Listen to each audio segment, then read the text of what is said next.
Amém, queridos irmãos, chegamos à quarta-feira, primeira semana de um novo volume do Alimento Diário, intitulado Cristo, o Centro da Obra de Deus. O título dessa primeira semana, o pano de fundo da carta aos Colossenses. O versículo, Colossenses 1,18, que diz: Ele é a cabeça do corpo, da igreja. Ele é o princípio, o primogênito de entre os mortos, para em todas as coisas ter a primazia. Senhor Jesus, obrigado, Senhor, obrigado por mais um dia. É por Tua graça e por Tua misericórdia que nós nos deitamos para dormir, que nós acordamos no dia seguinte. É por Tua graça e misericórdia que nós vivemos o nosso dia. E nesse dia, Senhor, em toda a nossa vida, nós queremos ser encabeçados pelo Senhor, para que o Senhor tenha a primazia em todas as coisas. Nas nossas escolhas mais simples, nós queremos que o Senhor tenha a primazia.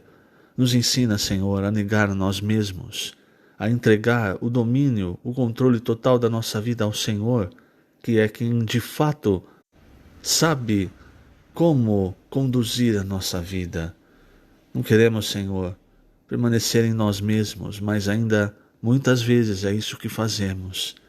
Por isso nós nos arrependemos, nos voltamos ao Senhor, e o Senhor sempre está de braços abertos, nos esperando, corrigindo os nossos erros, nos iluminando.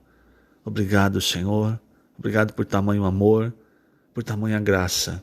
O Senhor tem fluído o seu Espírito, a sua palavra para nós a cada dia, nos enchendo e constituindo daquilo que Tu és. Obrigado, Senhor. Que até o fim o Senhor continue tendo misericórdia de cada um de nós, continue falando conosco, que o nosso coração seja um coração amolecido, um coração que recebe e que multiplica a palavra que o Senhor tem nos dado, a palavra do reino. Obrigado, Senhor. Jesus é o nosso Senhor. Muito bem, queridos irmãos, então o título desta quarta-feira é o pano de fundo de Colossenses, tanto da igreja em Colossos quanto da carta aos Colossenses. Então, é importante nós entendermos, sempre isso acontece sempre com as epístolas de Paulo. Elas são uma reação a uma situação que está acontecendo na igreja. Assim como nós tomamos um remédio quando o nosso corpo dá indício de que algo está acontecendo, as cartas de Paulo, irmãos, elas são uma reação para correção, para encorajamento do corpo de Cristo.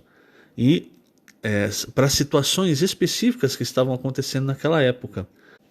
E a palavra de Deus, irmãos, ela é eterna. Então, aquelas situações que aconteceram na igreja em Colossos, elas servem para nós, elas passaram durante todo esse tempo, esses 2000 anos, e elas chegam para nós, irmãos, como palavras frescas, como palavras de vida que podem nos ajudar a transcender esses problemas que podem estar acontecendo, mas principalmente que podem nos ajudar a conhecer, e aí é o encargo do livro de Colossenses, a conhecer que Cristo é o centro, é o ponto crucial de toda a obra de Deus, é o centro de toda a obra de Deus. Se você tira Cristo, você não tem nada. Se a gente tira Cristo, nós não temos a vida de Deus, nós não podemos ser filhos de Deus. Tira Cristo, nós não temos a redenção do pecado. Então toda a obra de Deus envolve Cristo como o centro. E quando nós estudamos então Efésios, no começo, nós vemos qual que é o bom prazer de Deus. É que todas as coisas sejam encabeçadas por Cristo. E quando nós falamos todas as coisas no universo. Mas qual é o ponto de partida? O ponto de partida é Cristo se expandindo para a igreja, que é o seu corpo. Então, o livro de Colossenses tem muitos versículos semelhantes ao livro de Efésios. Então, nós podemos dizer que ele é uma continuação ou até um complemento do livro de Efésios. Alguns até dizem que são epístolas irmãs. Então, essa semana nós vamos entender um pouco do que estava acontecendo ali em Colossos. Colossos era uma cidade. Então, eu vou ler alguns trechos do Alimento Diário. Eu acho até melhor ler do que explicar, é mais direto, é mais claro, não é? Então Colossos era uma cidade, e em cada cidade, irmãos, havia, Paulo, quando ele ia, ele levantava então uma igreja. Qual que era o nome da igreja? Era o nome da cidade. O nome da igreja, na verdade, é igreja.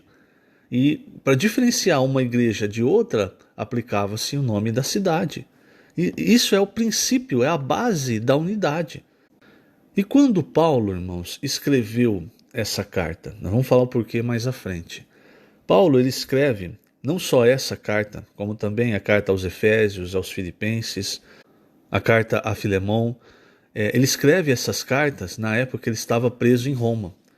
Então, alguns detalhes da prisão de Paulo em Roma nós vemos no final do livro de Atos. Essa prisão em Roma, irmãos, é por causa do que acontece em Atos 21. Os desdobramentos do que aconteceu em Atos 21, então levam Paulo até uma prisão em Roma. Essa prisão em Roma, irmãos, ela não era a mesma prisão que Paulo se refere quando ele escreve a carta a Timóteo. Ali, irmãos, quando ele escreve a carta a Timóteo, ele está no calabouço romano, numa cela mesmo. Ali em Roma, ele está preso, é uma espécie de prisão domiciliar. Ele está em casa, ele é guardado por um centurião, então ele não pode fugir, não pode sair de Roma, até que ele seja solto. Mas aquela prisão ainda ele tinha alguma liberdade. E ele usava essa liberdade, irmãos, para pregar o evangelho. Então, em Atos, capítulo 28, nos versículos 30 e 31, nós lemos o seguinte, ó. Por 2 anos, permaneceu Paulo na sua própria casa, que alugara, onde recebia todos que o procuravam, pregando o reino de Deus. E com toda intrepidez, sem impedimento algum, ensinava as coisas referentes ao Senhor Jesus Cristo. Veja, irmãos, como Deus faz as coisas. Ele tem a soberania, sua soberania. Sua soberania quer dizer que não importa o que aconteça, Deus sempre tem uma saída. Então, talvez Paulo e talvez nós, quando olhamos a situação da prisão de Paulo, possamos achar, puxa, que desperdício, Paulo podia estar viajando, visitando igrejas, levantando igrejas, pregando o evangelho, mas agora olha só, tanto tempo preso sem poder sair de Roma. Mas isso, irmãos, é a misericórdia e a soberania de Deus também para nós. Por quê? Talvez, se Paulo não estivesse preso, talvez ele não escrevesse a carta aos Efésios. Talvez ele fosse até Éfeso falar aquilo que ele falou na carta. Talvez ele não escrevesse a carta aos Colossenses, aos Filipenses, a Filemão. Ele não teria conhecido Onésimo, que foi o que motivou a Paulo a escrever a carta a Filemão. Então, perceba, querido irmão, querida irmã, que Deus ele tem o controle de todas as coisas. Tudo está debaixo da soberania de Deus. E às vezes você olha e fala, não tem saída. Eu me sinto como numa prisão. Creia no Senhor, creia na soberania de Deus. E mesmo numa prisão, a palavra diz que Paulo ele pregava com intrepidez e sem impedimento algum. Então, mesmo que você se sinta às vezes preso ou você sinta dessa situação, eu não vou sair. Lembre-se, nós temos o Espírito Santo, nós temos a palavra, a bênção de Deus do nosso lado. Vamos com toda intrepidez pregar o evangelho, pregar o reino, continuar exercitando o Espírito, continuar seguindo adiante na vida da igreja. Por quê, irmãos? Porque todas as coisas estão debaixo da soberania de Deus. Então, naquele momento, Paulo utilizou para o quê? Para mandar as cartas. Ele não podia até Colossos, ele não podia até Éfeso, ele resolveu então escrever, irmãos. E aquela prisão, aquela situação da prisão de Paulo e ele ter escrito essas cartas, foi uma bênção para nós. Talvez Paulo tenha sofrido muito na prisão por não poder ir ver os irmãos, mas isso se torna uma bênção para nós, que recebemos depois então essas cartas, que são a palavra de Deus. Então, para todas as coisas, Deus tem um caminho, Deus tem uma solução, Deus sempre vai transformar em bênção. Agora, é lógico, tudo é no tempo de Deus. Então, irmãos, essas cartas que Paulo escreveu na prisão romana, Efésios, Filipenses, Colossenses, Filemão e também a carta aos Gálatas, essas 5 cartas, nós, estudando o Novo Testamento, nós entendemos que elas formam o coração da Bíblia. Por quê? Porque são cartas que falam profundamente a respeito da vontade de Deus, da economia de Deus, do plano de Deus e de como Deus executa esse plano. Então, nesse semestre, passamos pelo livro de Efésios, onde nós vimos muitas riquezas, irmãos. E agora nesse semestre, vamos entrar no livro de Colossenses, onde com toda certeza o Senhor também nos trará muitas riquezas. É muito importante, irmãos, nós nos aprofundarmos na revelação desse livro. Nós imergirmos nesse livro, de modo que esse livro fique dentro de nós. Eu costumo dizer o seguinte: se você passa por um livro, passou 6 meses estudando um livro, se você só estudou, se você só armazenou as coisas na sua mente, vai passar um tempo e você vai esquecer. Mas se você imergiu na revelação, principalmente na revelação que foi trazida a respeito desse livro, isso vai se tornar parte de você. Você não vai mais esquecer. Por quê? Porque isso se tornou parte de você. Então, não apenas leia o livro de Colossenses, não apenas leia o alimento diário, ouça as mensagens, mas pratique imergir nessa palavra. Ore ao Senhor, para que o Senhor constitua cada vez mais essa palavra e a experiência que Ele quer passar para nós, na nossa vida, irmãos, pois nós estamos já nos tempos finais. Não dá mais para nós perdermos tempo. Então vamos ter essa atitude nesse semestre, se já não estamos tendo, lógico, não é? Não deixar passar despercebido as riquezas que o Senhor tem para nos dar. Muito bem, eu vou começar a ler alguns trechos aqui do Alimento Diário, página 14, eu vou ler o 2º parágrafo, que fala da cidade de Colossos. Então esse trecho diz o seguinte: a cidade dos Colossenses, Colossos, estava situada no vale do rio Lico, na antiga Frígia, atualmente Turquia. Eu vou fazer algumas pausas na leitura para fazer alguns comentários. Então, por exemplo, você vê o mapa da Turquia hoje, você consegue enxergar e ter uma noção de por onde Paulo andava. E ali, hoje onde é a Turquia, era antigamente Colossos. Ao norte de Jerusalém estava a cidade de Antioquia, onde hoje é a Síria. Avançando mais para o norte e para o oeste, ficava a região da Cilícia, onde Paulo nasceu. Mais adiante estava a Frígia, onde ficava Colossos, próxima de Laodiceia e Hierápolis, e um pouco mais longe de Éfeso. Hierápolis ficava Laodiceia e Hierápolis ficavam próximas a Colossos. Então pensem numa cidade próxima à sua cidade, 2 cidades, não é? Então são cidades próximas, e essas 2 cidades, Laodiceia e Hierápolis, são citadas. Por quê? Por causa do trabalho de Epáfras, como nós vamos ver mais à frente. Hierápolis era uma cidade turística, de águas termais. Por isso os romanos construíram grandes estruturas com casas de banho para veraneio. Nós temos isso aqui no estado de São Paulo. Ali tem vários parques aquáticos que têm águas termais, é água quente. Então ela é água quente por causa dessas fontes, não é? Ela emerge para a superfície já quente. E Hierápolis era uma região que ficava numa região vulcânica. Então por causa disso, a água era uma água quente. Aí você está falando assim, mas por que está falando sobre isso? Algumas curiosidades, irmãos, que às vezes a gente não sabe, mas tem aplicação bíblica, como nós vamos ver nesse trecho aqui. A cidade de Laodiceia ficava logo abaixo de Hierápolis. E as águas quentes que saíam de Hierápolis fluíam para Laodiceia, aonde chegavam mornas. O Senhor usou esse fato ao expor a condição da igreja em Laodiceia. Então em Apocalipse, capítulo 3, versículos 15 e 16, o Senhor está falando para a igreja em Laodiceia. Então a visão das 7 igrejas, da carta às 7 igrejas da Ásia, é uma visão, uma revelação profética, mas também é algo que aconteceu. É a mesma situação de Colossos. Aconteceu aquela situação para Paulo escrever aquelas epístolas.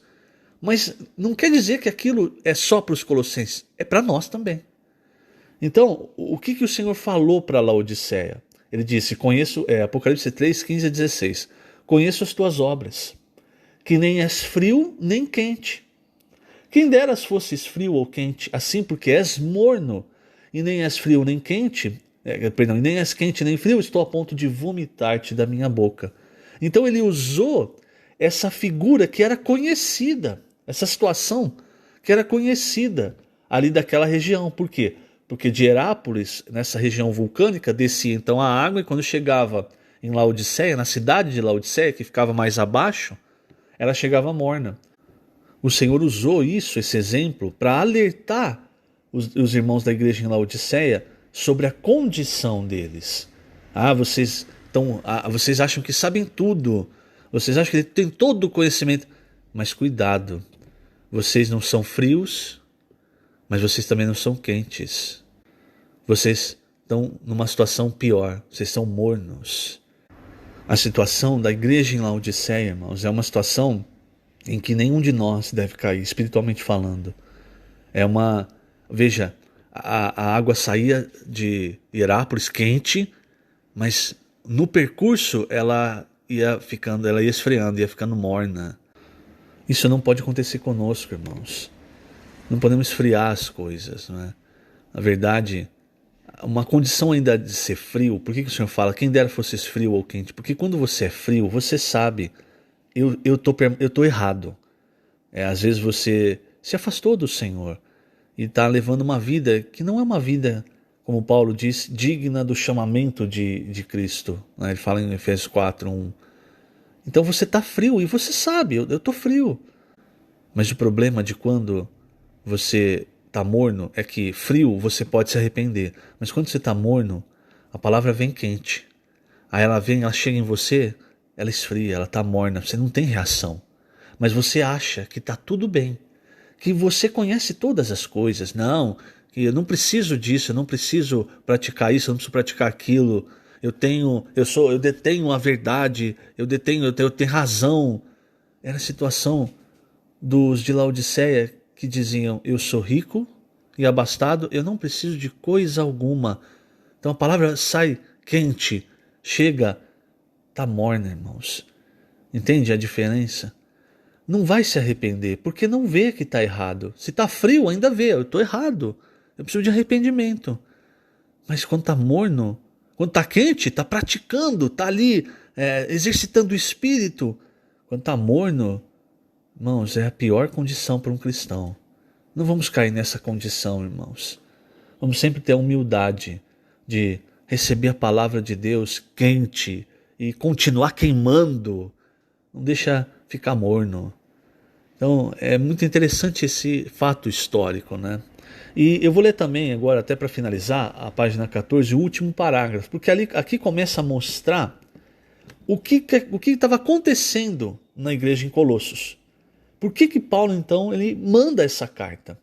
Vejamos o que estava começando a entrar, ou já tinha entrado, na verdade, ali na igreja, na época da igreja em Colossos. Página 14, último parágrafo. Essa região prosperou muito na época do Império Grego, graças principalmente à indústria têxtil.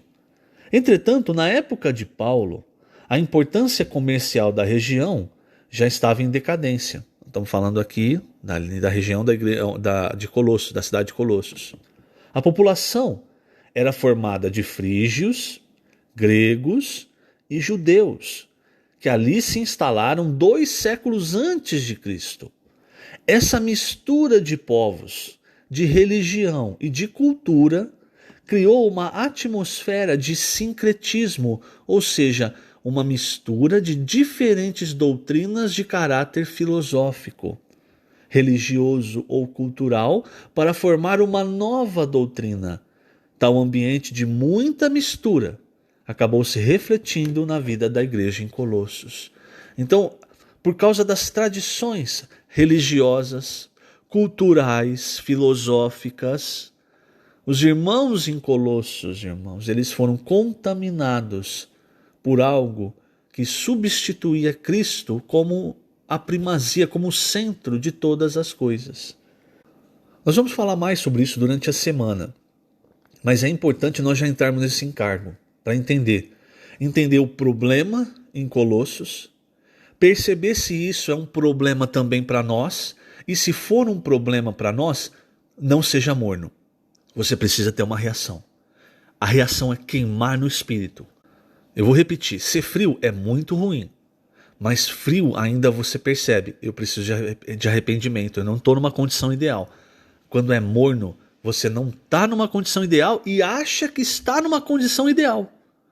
E aí você não se arrepende.